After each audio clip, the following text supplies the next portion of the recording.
ফিরে এলাম বিরতির পর। চোখ রাখবো অন্যান্য খবরে। খুবই কম সময়ে এবং অত্যন্ত কম খরচে দূরের কোনো জায়গায় যাতায়াত করতে হলে লোকাল ট্রেনের চেয়ে ভালো আর কিছুই হতে পারে না।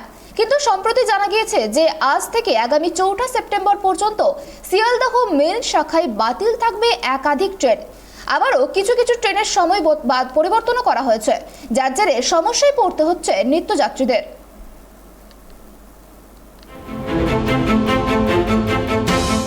রেল লাইনে মেরামতির জন্য শনিবার রাত 10টা থেকে রবিবার ভোর 6টা পর্যন্ত 3 থেকে 4 তারিখ শিয়ালদহ মেন শাখায় একাধিক ট্রেন বাতিল থাকবে। ইতিমধ্যে রেলের তরফে জানানো হয়েছে এই সময়সীমার মধ্যে বাতিল হচ্ছে একজোড়া শিয়ালদহ কল্যাণী সীমান্ত লোকাল, 2টি শিয়ালদহ নৈহাটি লোকাল। শুধু তাই নয়, রেলের এই কাজের প্রভাব পড়বে ব্যারাকপুর নৈহাটি সেকশনও। সংশ্লিষ্ট সেকশনে আপ ও ডাউন লাইনে 2 জোড়া লোকাল ট্রেন বাতিল থাকবে।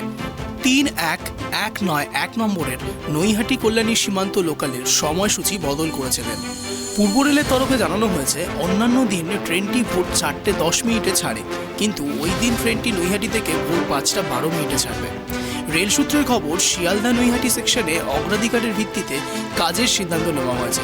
শিয়ালদহ শাখায় অন্যতম ব্যস্ত এই শাখা। প্রতিদিন কয়েক লক্ষ যাত্রী বিভিন্ন প্রান্তে যাতায়াত করেন। যাত্রীদের নিরাপত্তার স্বার্থে শনিবার রাত থেকে রবিবার ভোর পর্যন্ত 8 ঘন্টা ডাউন লাইনে বিদ্যুৎ সংযোগ বিচ্ছিন্ন রেখেই কাজ করা হবে। রেলকর্তারা জানান নির্দিষ্ট সময়ের আগেই কাজ শেষ হয়ে যাবে।